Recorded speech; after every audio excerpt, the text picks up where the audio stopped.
देवताओं और ऋषियों ने आत्मसिद्धि के लिए अपने हाथ से वैदिक मंत्रों के उच्चारण पूर्वक शुद्ध मंडल में शुद्ध भावना द्वारा जिस उत्तम शिवलिंग की स्थापना की है उसे पौरुषलिंग कहते हैं। अर्थात देवताओं और ऋषियों ने आत्मसिद्धि के लिए अपने हाथ से वैदिक मंत्रों के उच्चारण पूर्वक शुद्ध मंडल में शुद्ध भावना द्वारा जिस उत्तम शिवलिंग की स्थापना की है उसे पौरुषलिंग कहते हैं तथा वही प्रतिष्ठित लिंग कहलाता है। उस लिंग की पूजा करने से सदा पुरुष उस लिंग की पूजा करने से सदा पौरुष ईश्वर की प्राप्ति होती है। महान ब्राह्मणों और महाधनी राजाओं द्वारा किसी शिल्पी से शिवलिंग का निर्माण कराकर मंत्र पूर्वक जिस लिंग की स्थापना तथा प्रतिष्ठा की गई हो वह प्राकृत लिंग है। वह शिवलिंग प्राकृत ईश्वर भोग को देने वाला होता है। जो शक्तिशाली और नित्य होता है उसे पौरुष लिंग कहते हैं और जो दुर्बल तथा अनित्य होता है वह प्राकृत लिंग कहलाता है। अर्थात प्राकृत वह शिवलिंग प्राकृत ईश्वर भोग को देने वाला होता है।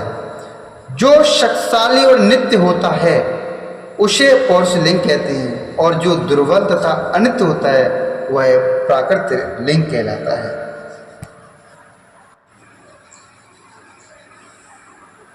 लिंग नाभि जिह्वा नासिका का अग्रभाग और शिखा के क्रम से कटि हृदय और मस्तक तीनों स्थानों में जो लिंग की भावना की गई है उस आध्यात्मिक लिंग को ही चरलिंग कहते हैं।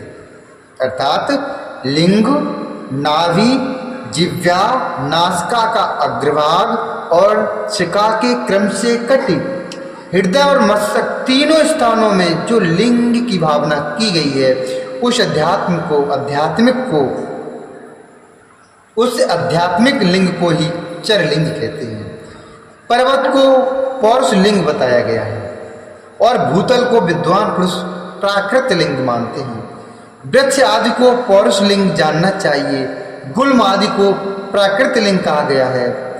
साठी नामक धान्य को प्राकृत लिंग समझना चाहिए और शाल अर्थात अगहनी एवं गेहूं को पौरुष लिंग अरिमा आदि आठों सिद्धियों को देने वाला जो ईश्वर है उसे पौरुष ईश्वर जानना चाहिए।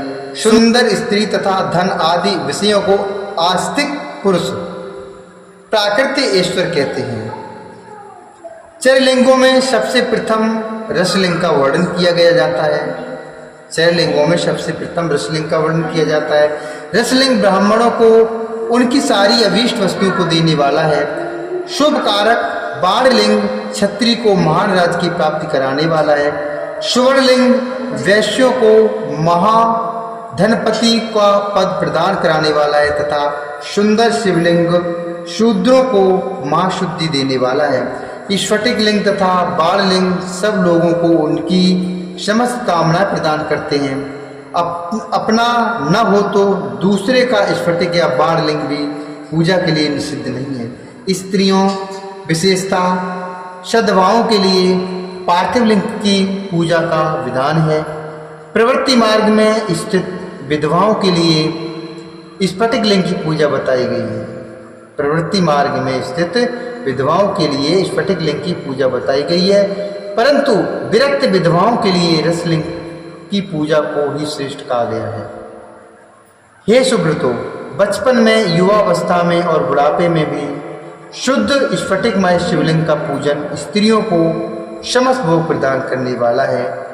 ग्रह शक्ति स्त्रियों के लिए पीठ पूजा भूतल पर संपूर्ण अभीष्ट को देने वाली है। प्रवृत्ति मार्ग में चलने वाला पुरुष सुपात्र गुरु के सहयोग से ही समस्त पूजा कर्म संपन्न करे। इष्ट देव का अभिषेक करने के पश्चात अगहनी के चावल से बने हुए अर्थात खीर आदि पकवानों द्वारा नैवेद्य अर्पण करे। पूजा के अंत में शिवलिंग को पधार कर पूजा के अंत में शिवलिंग को पधरा कर घर के भीतर पृथक संपुट में स्थापित करे। जो निवृत्ति मार्गी पुरुष हैं उनके लिए हाथ पर ही शिवलिंग पूजा का विधान है। उन्हें भिक्षाद से प्राप्त हुए अपने भोजन को ही नैवेद्य रूप में निवेदित करना चाहिए। निवृत्ति पुरुषों के लिए सूक्ष्म लिंगी श्रेष्ठ बताया जाता है। वे विभूति के द्वारा पूजन करें और विभूति को ही नैवेद्य रूप से निवेदित भी करें। पूजा करके उस लिंग को सदा अपने मस्तक पर धारण करें। पूजां कृत्वाथ तलिंग शीर्षा धारयेत् सदा विभूतिस्त्रिविधा प्रोक्ता लोकवेद शिवाग्निभिः। विभूति 3 प्रकार की बताई गई है, लोकाग जनित, वेदाग जनित और शिवाग्नि जनित। लोकाग जनित या लौकिक भस्म को द्रव्यों की शुद्धि के लिए लाकर रखें। लोकाग जनित या लौकिक भस्म को द्रव्यों की शुद्धि के लिए लाकर रखें। मिट्टी, लकड़ी और लोहे के पात्रों की, धान्यों की, तिल आदि द्रव्यों की, वस्त्र आदि की तथा पर्युषित वस्तुओं की शुद्धि भस्म से होती है। कुत्ते आदि से दूषित हुए पात्रों की भी शुद्धि भस्म से ही मानी गई है। वस्तु विशेष की शुद्धि के लिए यथा योग सजल अथवा निर्जल भस्म का उपयोग करना चाहिए। वेदाग्नि जो भस्म है, वेदाग्नि जनित जो भस्म है, उसको उन वैदिक कर्मों के अंत में धारण करना चाहिए। मंत्र और क्रिया से जनित जो होम कर्म है वह अग्नि में भस्म का रूप धारण करता है। उस भस्म को धारण करने से वह कर्म आत्मा में आरोपित हो जाता है। अघोर मूर्तिधारी शिव का जो अपना मंत्र है उसे पढ़कर बेल की लकड़ी को जलाए। उस मंत्र से अवमंत्रित अग्नि को शिवाग्नि कहा गया है। उसके द्वारा जले हुए काष्ठ का जो भस्म है वह शिवाग्नि जनित है। कपला गाय के गोबर अथवा गाय मात्र के गोबर को तथा शमी, पीपल, पलाश, वट, अमलताश और बिल्व इनकी लकड़ियों को शिवाग्नि से जलाएं। वह शुद्ध भस्म शिवाग्नि जनित माना गया है। अथवा कुश की अग्नि में शिव मंत्र के उच्चारण पूर्वक काष्ठ को जलाए। फिर उस भस्म को कपड़े से अच्छी तरह छानकर नए घड़े में भरकर रख दे। उसे समय समय पर अपनी कांति या शोभा की वृद्धि के लिए धारण करे। ऐसा करने वाला पुरुष सम्मानित एवं पूजित होता है। पूर्व काल में भगवान शिव ने भस्म शब्द का ऐसा ही अर्थ प्रकट किया था। जैसे राजा अपने राज्यों में सारभूत कर को ग्रहण करता है, जैसे मनुष्य सस्य आदि को जलाकर अर्थात पकाकर उसका सार ग्रहण करते हैं, तथा जैसे जठरानल नाना प्रकार के भक्ष्य, भोज्य आदि पदार्थों को भारी मात्रा में ग्रहण करके उसे जलाकर सारतर वस्तु ग्रहण करता है और उस सारतर वस्तु से स्वदेही का पोषण करता है। उसी प्रकार प्रपंचकर्ता परमेश्वर शिव ने भी अपने में आधेय रूप से विद्यमान प्रपंच को जलाकर भस्म रूप से उसके सार तत्व को ग्रहण किया है। प्रपंच को दग्ध करके शिव ने उसके भस्म को अपने शरीर में लगाया है। उन्होंने विभूति अर्थात भस्म पोतने के बहाने जगत के सार को ग्रहण किया है। स्वरत्नम स्थापयामास स्वकीय हे शरीर के केशमाकाशसारेण वायुसारेण वै मुखम हृदयं चाग्निसारेण त्वपोमुसारेण वैकटिं जानुं चावनिसारेण तद्वत्सर्वं तदंगकम्। शिव ने अपने शरीर में अपने लिए रत्न स्वरूप भस्म को इस प्रकार स्थापित किया आकाश के सार तत्व से, केश वायु के सार तत्व से मुख, आकाश के सार तत्व से केश और वायु के सार तत्व से मुख, अग्नि के सार तत्व से हृदय, जल के सार तत्व से कटिभाग और पृथ्वी के सार तत्व से घुटने को धारण किया है। इसी तरह उनके सारे अंग विभिन्न वस्तुओं के सार रूप हैं। महेश्वर ने अपने ललाट के मध्य में तिलक रूप से जो त्रिपुंड धारण किया है वह ब्रह्मा विष्णु और रुद्र का सार तत्व है। वे इन सब वस्तुओं को जगत के अभ्युदय का हेतु मानते हैं। इन भगवान शिव ने ही प्रपंच के सार सर्वस्व को अपने वश में किया है, अतः इन्हें अपने वश में करने वाला दूसरा कोई नहीं है। इसलिए वे शिव कहे जाते हैं। जैसे समस्त मृगों का हिंसक मृग अर्थात पशु सिंह कहलाता है, जैसे समस्त मृगों का हिंसक मृग सिंह कहलाता है और उसकी हिंसा करने वाला दूसरा कोई मृग नहीं है, अतएव उसे सिंह कहा गया है। शकार का अर्थ है नित्य सुख एवं आनंद। इकार को पुरुष और वकार को अमृत स्वरूपा शक्ति कहा गया है और इन सब का सम्मिलित रूप ही शिव कहलाता है। अतः इस रूप में भगवान शिव को अपनी आत्मा मानकर उनकी पूजा करनी चाहिए।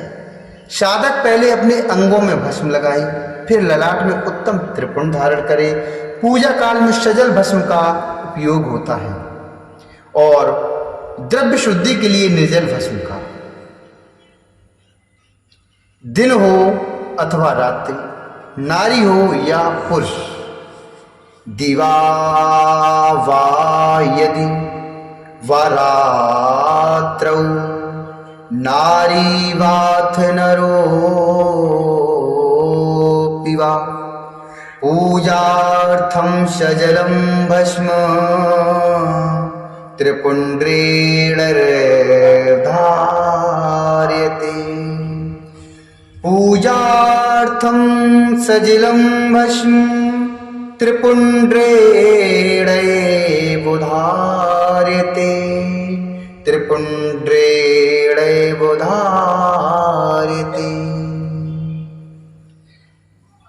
पूजा करने के लिए उसे भस्म जल सहित ही त्रिपुंड रूप में ललाट पर धारण करनी चाहिए। जल मिश्रित भस्म को त्रिपुंड रूप में धारण कर जो व्यक्ति शिव की पूजा करता है, जल मिश्रित भस्म को त्रिपुंड रूप में धारण करके जो व्यक्ति शिव जी की पूजा करता है, उसे शांग शिव की पूजा का फल तुरंत प्राप्त होता है।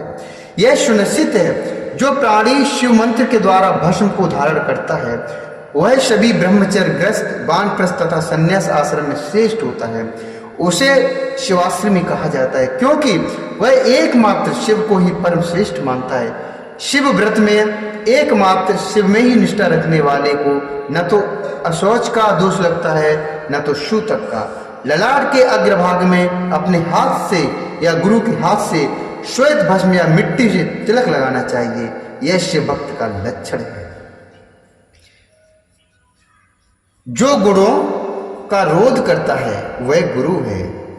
गुणान रुंध प्रोक्तो गुरु शब्दस्य विग्रह, गुणानिरुंध इत प्रोक्तो गुरु शब्दस्य विग्रह। जो गुणों का रोध करता है वह गुरु है। यह गुरु शब्द का विग्रह कहा गया है। गुणातीत परम शिव राजस आदि सविकार गुणों का अवरोध करते हैं, दूर हटाते हैं। इसलिए वे सबके गुरु रूप का आश्रय लेकर स्थित हैं।